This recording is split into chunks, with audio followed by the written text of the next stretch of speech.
Ladies and gentlemen, I am Counselor Dion of Change Africa Movement on YouTube, Facebook, and TikTok. Today, I am here to have a discussion with all of you. I have taken time to watch 16 videos of Charlotte Oduro, Madam Charlotte Oduro, whose recent divorce issue is trending. And here are my observations from the 16 videos. Watch to the end and I will give you the moral lessons from this.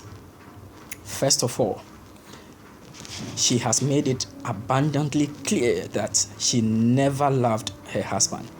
And she said this, I never loved him. I am more educated than him. I schooled in Accra and he schooled in the village. And therefore, I am a city girl.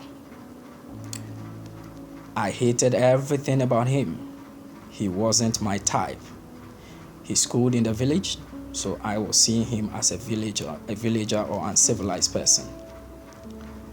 In my prime, all my fiancés were, fun to be with. They were smokers and they were club people. They were going to the club. They were doing everything. In fact, I really enjoyed my life with them. All these things were said by Madam or Counselor Charlotte Oduro. She said she's a counselor though. I was so aggressive and very disrespectful towards my husband. I fought him. I hate him. But he never lifted a finger in revenge or self-defense. All this while, he remained the best of a husband anyone could ever get. He was so peaceful and very tolerant. He never denied me anything. In fact, he gave me whatever I asked for. He was there for me. He tolerated all my nonsense and immaturities. He took good care of our children. I was almost always on the move, and he almost always stayed home to take care of the children. He has been a good father. All this while, I have been hating him and everything he was doing. I always felt there are a lot of good men out there or better men out there for me that I wanted to walk out of the marriage because there are a lot of better men out there ready to grab me. Hence, I was always calling for divorce. Sometimes, I didn't know what was wrong with me. I will be hearing voices telling me to leave the marriage. In fact, I know it is a generational curse in my family, especially my mother's side of the family.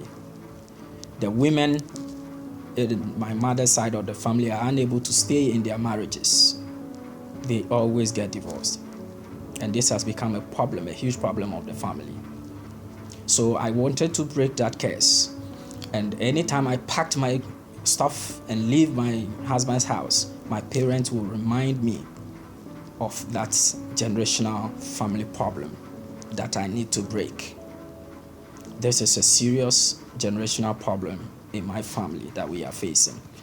But I still get angry anyway out of any little issue and begin to fight my husband when I come back.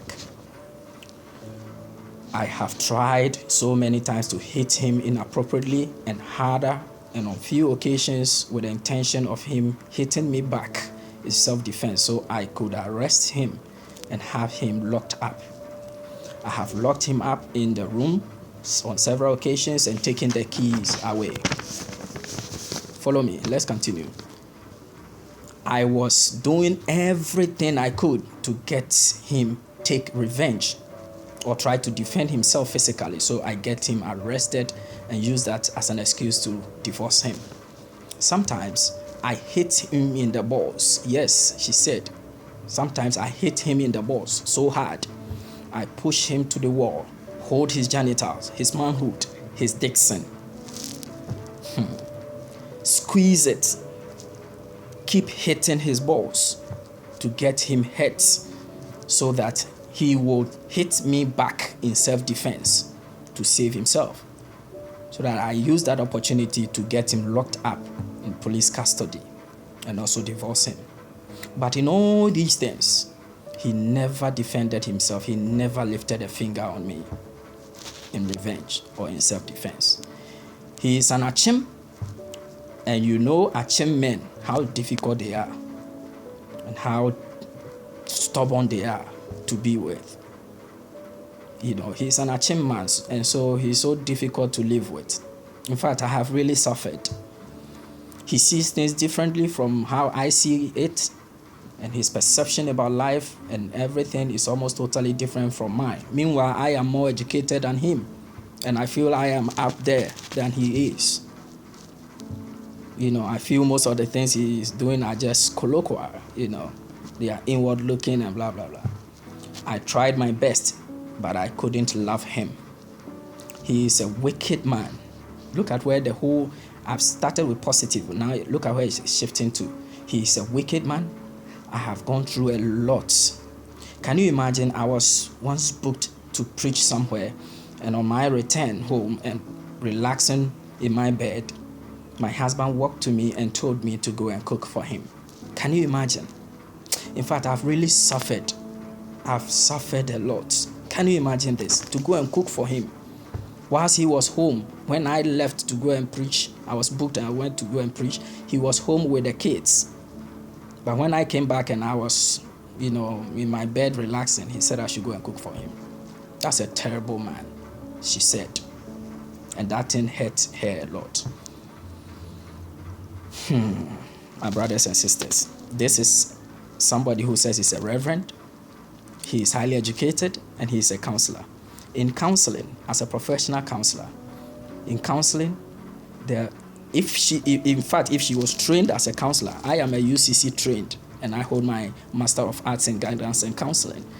If she was properly trained, or she was indeed trained, I don't know which institution, which university she attended, there are a lot of things she said in these videos, and a lot of things she has been doing that she would have never said, and she would have never done them.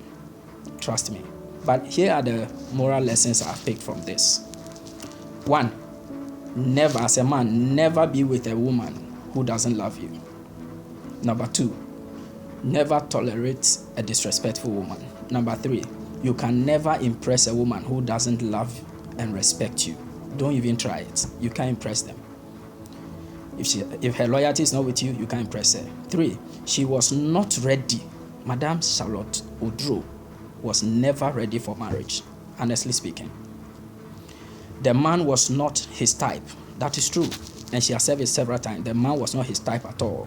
She was and remains and enjoys street lifestyle.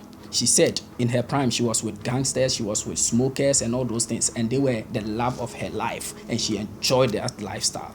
So she met a man who wasn't smoking, who wasn't doing parties, who wasn't doing clubbing, and so the man was not his type at all. That is one of their problems.